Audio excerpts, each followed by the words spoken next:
Em nome do Pai, do Filho e do Espírito Santo.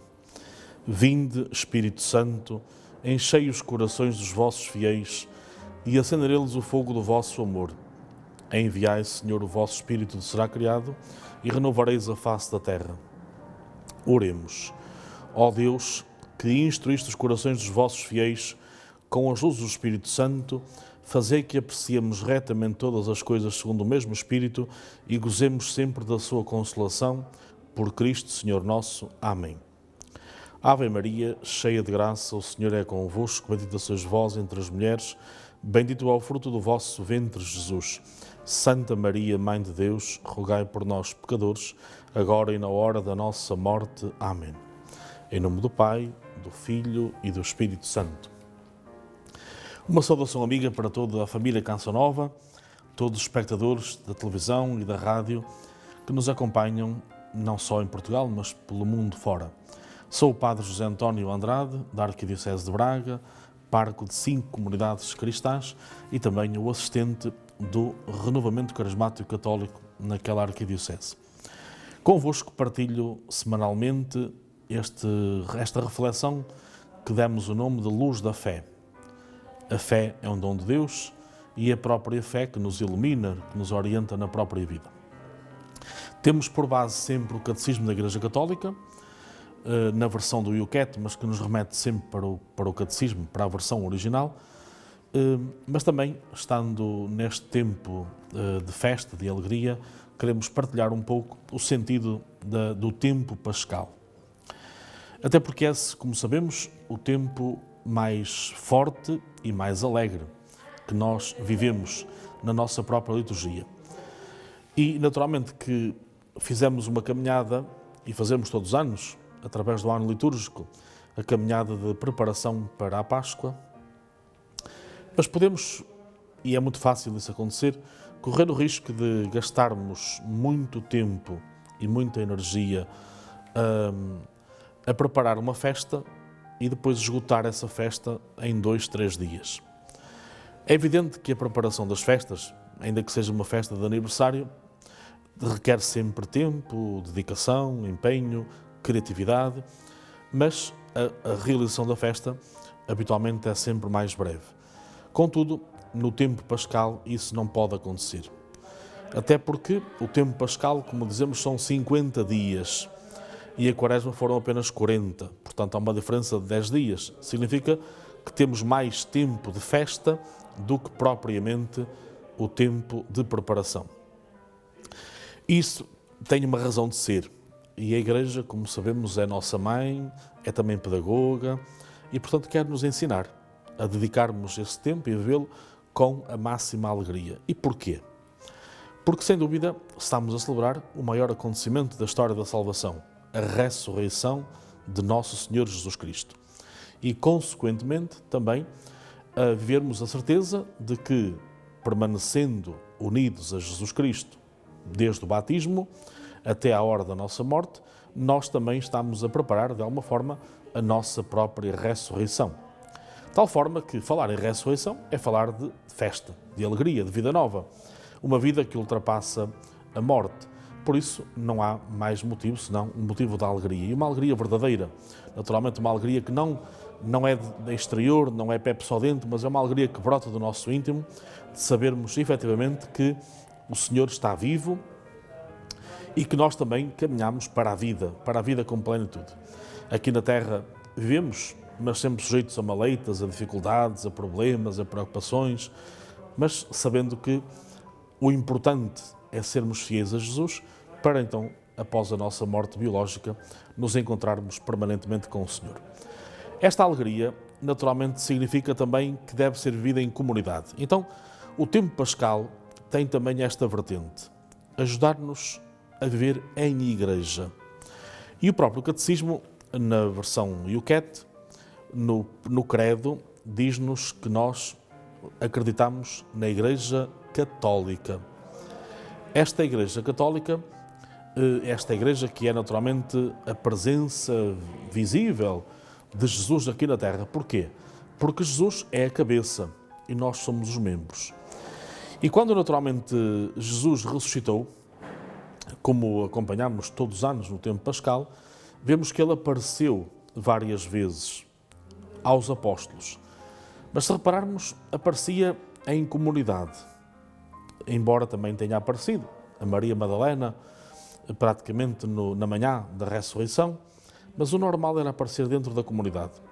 Vejamos, por exemplo, o episódio dos 11 apóstolos, porque Judas, entretanto, tinha-se matado, como sabemos, por ter traído Jesus, e naturalmente não ter aguentado, digamos, essa traição, porque ele próprio percebeu que fez mal, apesar de Jesus o advertir sempre para a sua conversão, para se arrepender do mal que tinha feito, mas ele preferiu manter-se no seu erro e, portanto, depois, num desespero, então, pôs termo à sua vida. Então ficam só 11. Mas há um dia que estão no cenáculo apenas 10, não está lá o Tomé. Jesus aparece, deixa-lhes a paz, que é o grande dom pascal, e quando os outros dizem a Tomé que viram o Senhor, ele diz: eu só acredito se vir. Então Jesus, 8 dias depois, volta a aparecer, sempre em comunidade. Temos também o exemplo dos discípulos de Emaús, que vão desanimados, tristes, abatidos, e Jesus vai com eles, portanto uma comunidade de 3, não é? dois discípulos e o próprio Jesus, não tinham entendido nada do que estava a passar, mas Jesus explica-lhes, partilha com eles, reflete, e quando chegam a casa convidam Jesus, até por uma questão de cortesia, sem saber que era ele, mas para naturalmente poderem dar-lhe guarida, portanto por uma boa educação, por uma questão de respeito. E Jesus parte o pão nessa refeição fraterna que estava a fazer com eles, e é a partir daí que eles reconhecem o Senhor Jesus.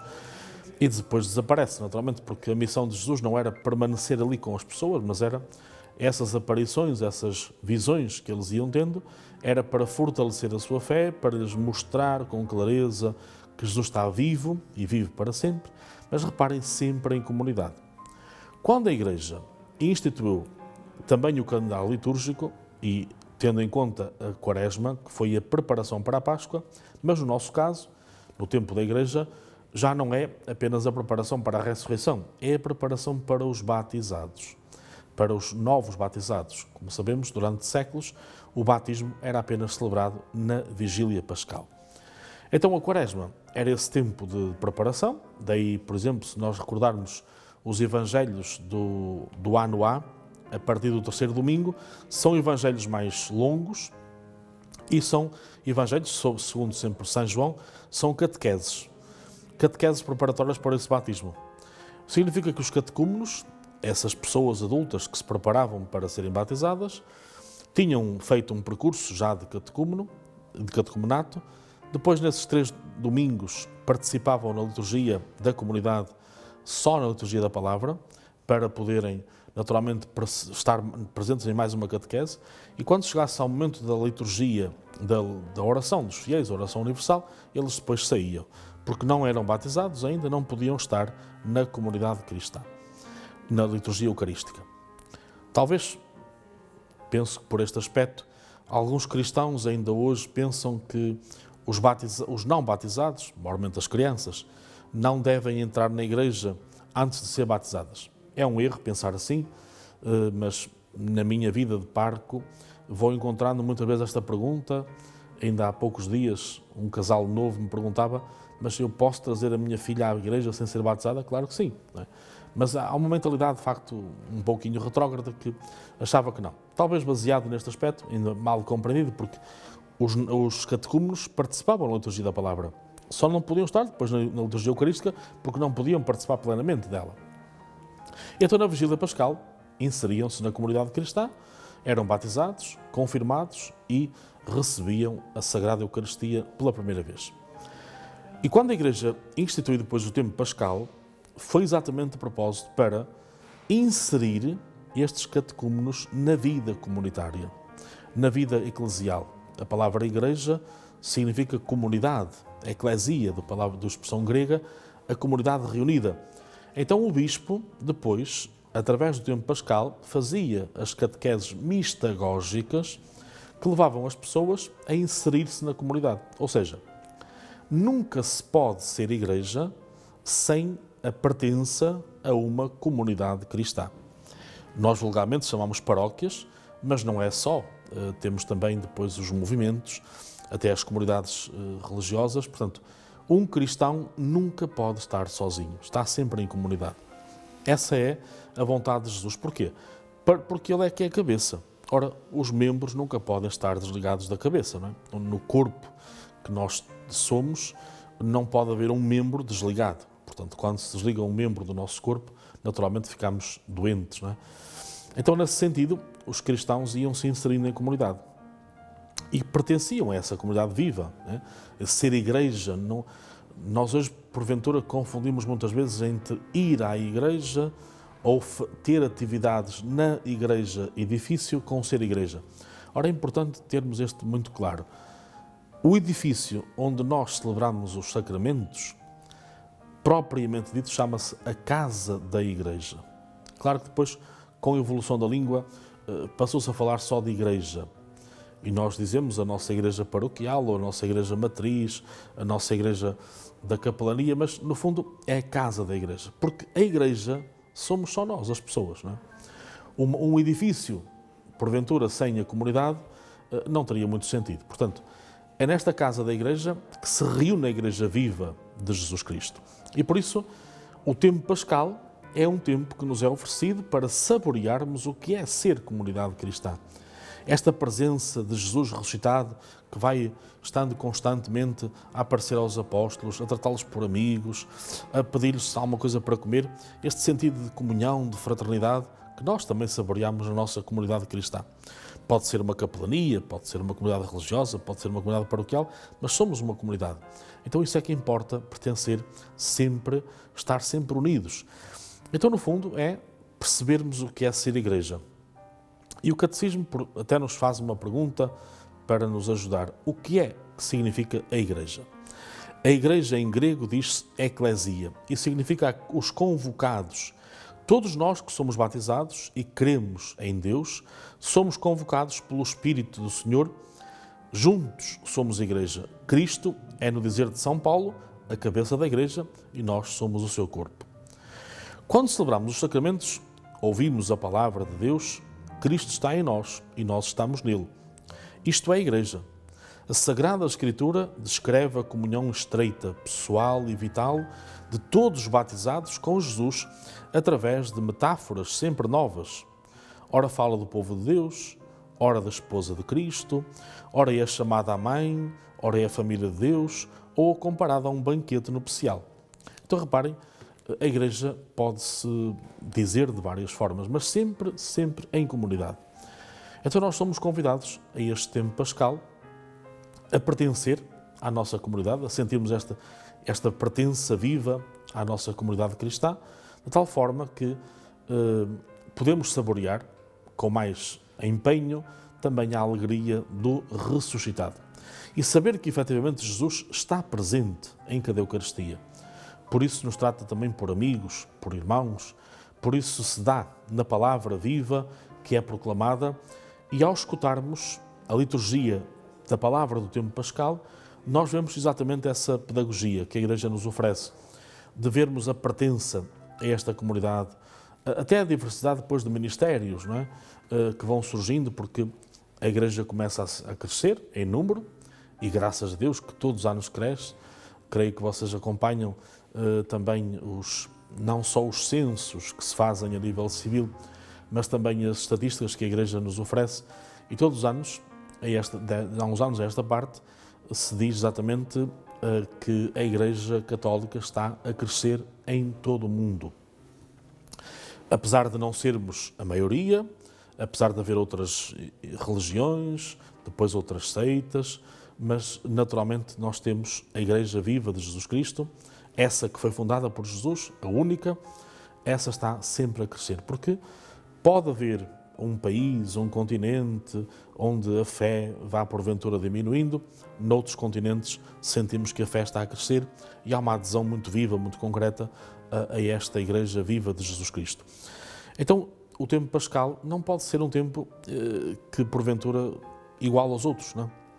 É importante nós termos esta consciência. O Senhor ressuscitou, apareceu aos apóstolos, confirmou a sua presença viva e deu-lhes o Espírito Santo, isto é, ajudou-os a formar esta comunidade viva. Então, podemos chamar também ao tempo da Igreja o tempo do Espírito Santo.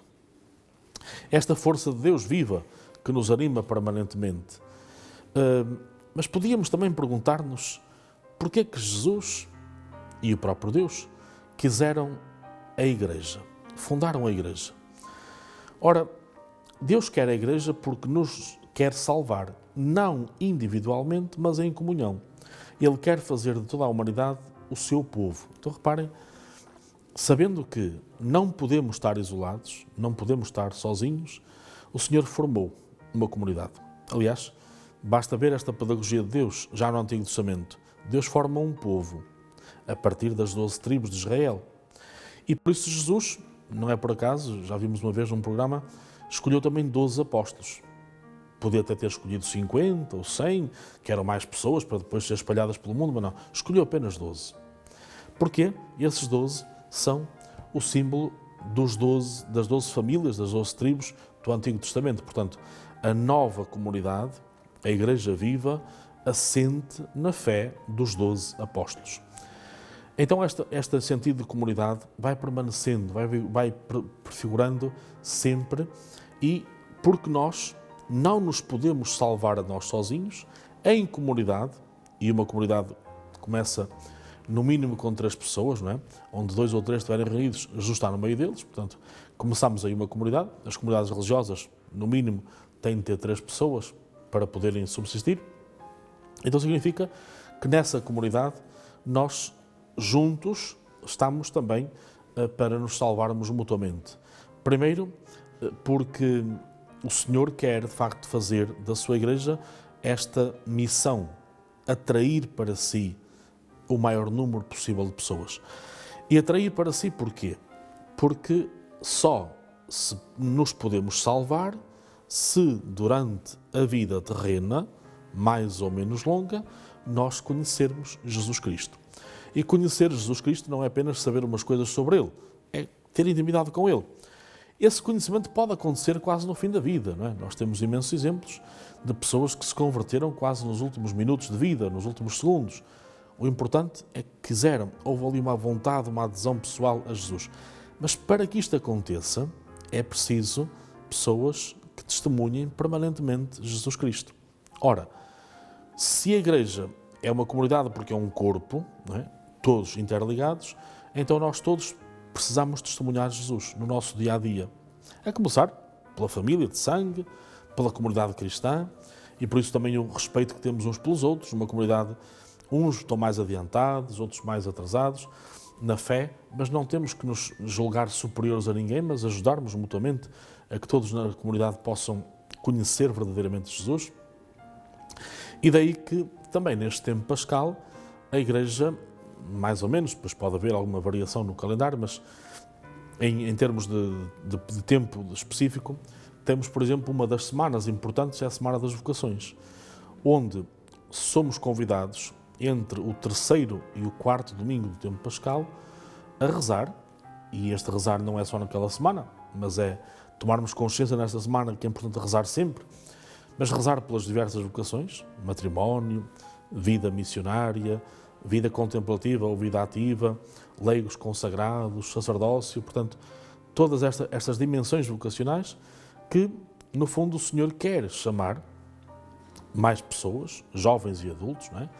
Para cada um na sua própria missão, podermos ser semeadores da alegria do Evangelho, pescadores de homens, como Jesus falou a Pedro. Portanto, neste sentido, despertarmos dentro da própria comunidade cristã também a diversidade de vocações. Aliás, nós temos sempre o cuidado de ver a vitalidade de uma comunidade, a vitalidade de uma sociedade, mas no sentido agora cristão, como é que se pode medir a vitalidade de uma paróquia, por exemplo? É pelo número de vocações também, não é? Pelas vocações ao matrimónio, pelas vocações à vida religiosa, à vida missionária, à consagração laical. Portanto, ter consciência que dentro de uma comunidade cristã devem brotar com naturalidade as vocações. E aqui seria importante nós perguntarmos o que temos feito, porventura, para que surjam mais vocações. Por que se fala hoje tanto em crise de vocações? Porque será que o Senhor não está a chamar? A palavra vocação, do verbo vocar, em latim, significa chamar. Então será que Deus não está a chamar? Não, Ele chama sempre. Chamou no Antigo Testamento, Jesus chamou os seus discípulos, desses escolheu os apóstolos, continuou a chamar e continua a chamar hoje com o mesmo empenho, a mesma alegria. Talvez a resposta esteja em nós. Nós não estamos a escutá-lo, não estamos a ouvir a sua voz. Então, é por isso que é importante o sentido de comunidade. É na comunidade que escutamos o Senhor. É na escuta atenta da palavra de Deus, na Eucaristia, na meditação dessa palavra, mesmo na oração pessoal da palavra de Deus, que nós podemos escutar o Senhor. Então reparem, quando vos falei há pouco do tempo da mistagogia, não é? Em que os catecúmenos eram, ou melhor dizendo, os neobatizados, os neófitos, eram convidados a fazer parte da comunidade, essas catequeses após o batismo ajudavam-nos a perceber, agora que somos igreja, pertença da igreja, que papel, que missão tem o Senhor para cada um de nós. Então depois perceber exatamente que o Senhor vai chamando para diversos ministérios, serviços, vocações, perceber exatamente que isso acontece na comunidade. Se não houver comunidade, e pode acontecer na comunidade familiar, atenção. Então é importante nós pensarmos que não podemos olhar para o passado com saudosismos, mas temos que olhar o nosso tempo. Estamos no tempo que Deus nos oferece, é o tempo que Deus nos dá para nós vivermos aqui na Terra como igreja. Então o que podemos fazer para despertar mais vocações? Pois, a primeira coisa, naturalmente, é sempre a oração. E por isso é que essa tal semana das vocações, é sempre semana de oração pelas vocações. Não é uma semana apenas de comemorações, não. É de oração. Porque é na oração que brota naturalmente esse sentido. Reparem que o próprio Jesus, e no Evangelho isso é uma constante, maiormente em São Lucas, aparece-nos 9 vezes, dizer Jesus retirou-se para rezar. Passou a noite em oração. Saiu de manhã cedo para rezar. Depois de algum milagre, recordamos, por exemplo, aquele célebre milagre da multiplicação dos pães e dos peixes, Jesus manda os apóstolos para a outra margem e ele vai fazer o quê? Vai rezar, vai se retirar para a oração. Então Jesus sentia esta necessidade de estar em comunhão com o Pai, de agradecer. Quando chama os apóstolos, os 12, passa a noite inteira em oração. Então é aquilo que nós hoje chamamos as vigílias de oração, que quase estão reduzidas a 1 hora, não é? As vigílias não era 1 hora, era a noite inteira em oração. Jesus está ali em oração para naturalmente escolher aqueles que Deus queria para aquela missão. E é evidente que isto acontece também connosco. Só a partir da oração pode brotar também essa descoberta. Então rezarmos para que haja mais vocações, não apenas para os outros, mas porventura dentro da comunidade. Se os pais, porventura, rezarem sempre por esta intenção, para que o Senhor possa ajudar os seus filhos a descobrirem qual a sua vocação, então isso estão a fazer um serviço importantíssimo, estão a ser uma igreja viva, não é? Não se trata de impor, não compete aos pais impor uma vocação. Eu quero que o meu filho seja isto, ou seja aquilo, e vou-lhe impor, não. Mas trata-se de propor, rezando e depois falando, não é? E falando com naturalidade. Eu creio que se houvesse mais diálogo nas famílias, haveria mais vocações, com naturalidade. Até porque um dos aspectos muito importantes é a ignorância neste setor. Não é? Pensa-se sempre que vocação, e desculpem-me usar esta linguagem, é ser padre ou ser freira. Não. Há a diversidade, como já vos disse. O matrimónio é uma vocação. A vida religiosa é uma vocação e dentro desta vida religiosa temos a vida contemplativa ou até a vida secular, para quem trabalha com idosos, com crianças, mas vive uma vida religiosa em comunidade, e depois aqueles que são contemplativos, aqueles que são o pulmão espiritual da própria comunidade. Por isso é que as nossas dioceses, todas elas têm mosteiros de vida contemplativa, porque é um pulmão espiritual para um território, para uma diocese. Uma diocese, uma igreja viva, não pode estar sem estes grupos de pessoas, sejam irmãs ou frades, mas naturalmente sempre este pulmão. Depois temos também a vida laical. Há muitos leigos, e leigos, porventura para quem não souber, são as pessoas batizadas que não são sacerdotes nem religiosos. Não é? Então, os leigos que todos naturalmente são consagrados pelo batismo, podem ter também uma vocação de presença no meio do mundo, onde vivem naturalmente no seio da sua própria família, vivendo o celibato, mas procurando naturalmente depois, até porventura podem ter uma profissão, uma vida normal, seja no ensino, na medicina, seja onde for, e naturalmente depois aproveitarem todo o seu tempo para o apostolado. O apostolado que se faz dentro do trabalho, não é? Quantas vezes se pode naturalmente fazer um bem maravilhoso no ambiente de trabalho, e estamos então assim a viver também e a ser fiéis ao Senhor. Então, este tempo pascal terá que ter esta finalidade, ajudar-nos a ser comunidade cristã mais viva e a despertar também em nós a diversidade de vocações, de carismas para o serviço desta Igreja. Que o Senhor então nos fortaleça neste tempo pascal, com esta alegria da sua presença como ressuscitado, para que lhe sejamos mais fiéis e possamos também ajudar outros irmãos a conhecerem, a amarem e a seguirem Jesus. Deixe-vos a bênção de Deus para nos fortalecermos nesta caminhada e que então continuemos a ser muito fiéis ao chamamento que o Senhor nos concedeu. A bênção de Deus Todo-Poderoso desça sobre vós, em nome do Pai, do Filho e do Espírito Santo.